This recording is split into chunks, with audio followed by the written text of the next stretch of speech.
Hi everyone, welcome to my channel.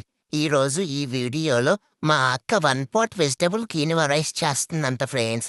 ఎందుకంటే నేను గిన్నెలు కడగలేక చచ్చిపోతున్నాను అంటున్నా కదా, అందుకే ఒక గిన్నెలో చేస్తుందంట ఫ్రెండ్స్. మీరు కూడా చూసి నేర్చుకోండి. మళ్ళీ ఆరోగ్యానికి ఆరోగ్యం కూడా వస్తుందంట ఫ్రెండ్స్. ఇప్పుడు ప్రాసెస్లోకి వెళ్దాము. ఒక 2 కప్పుల కీనువా తీసుకోవాలి.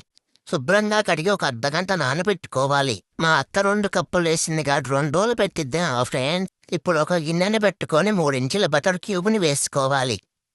వీడియోలో చూపిస్తున్న విధంగా కూరగాయ ముక్కలన్నిటినీ వేసుకోవాలి. మా అక్క ఈరోజు ఉన్న కూరగాయలన్నీ వేసినట్టుంది ఫ్రెండ్స్. నాకిష్టమైన చికెన్ మాత్రం వెయ్యలేదు. ఇప్పుడు ఒక పావు స్పూను పసుపు, హాఫ్ స్పూను ఉప్పు, 4 చిన్నెల్లిపాయ ముక్కలు వేసుకోవాలి. ఇక్కడ క్యారెట్ బ్యాక్ బీన్స్ తీసుకుంది మా అక్క. వాటిని శుభ్రంగా కడిగి వేసుకోవాలి. ఇప్పుడు 2 టమాటా ముక్కలు వేసుకోవాలి. ఇప్పుడు బ్లాక్ బీన్స్ కూడా వేసుకోవాలి. 2 కప్పుల రైస్ తీసుకుంది కాబట్టి 5 కప్పుల వాటర్ పోసింది. ఒక హాఫ్ స్పూన్ పొడి మసాలా వేసి మొత్తం బాగా కలుపుకొని ఈ టైంలో ఉప్పు సరిపోయిందో లేదో చెక్ చేయాలి. మా అక్కకు ఉప్పు సరిపోయినట్లేదు, అందుకే ఒక హాఫ్ స్పూన్ ఉప్పు వేసింది.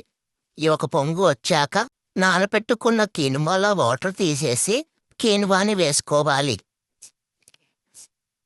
ఇప్పుడు కొత్తిమీరను సన్నగా ముక్కలుగా కట్ చేసుకొని వేసుకోవాలి. కొంచెం కొత్తిమీర వేసి గార్నిష్ చేసుకొని సర్వ్ చేసుకోవటమే. అంతే, ఎంతో రుచికరమైన కీనువా rice ready. Thank you for watching. మా అక్క దీనికి కాంబినేషన్గా ఏదో చేసినట్లుంది ఫ్రెండ్స్. అది ఏంటి అంటే ఎగ్ ప్లాంట్ అంట. అది కూడా వీడియో అప్లోడ్ చేసింది. చెక్ చేయండి friends. Like, share and subscribe.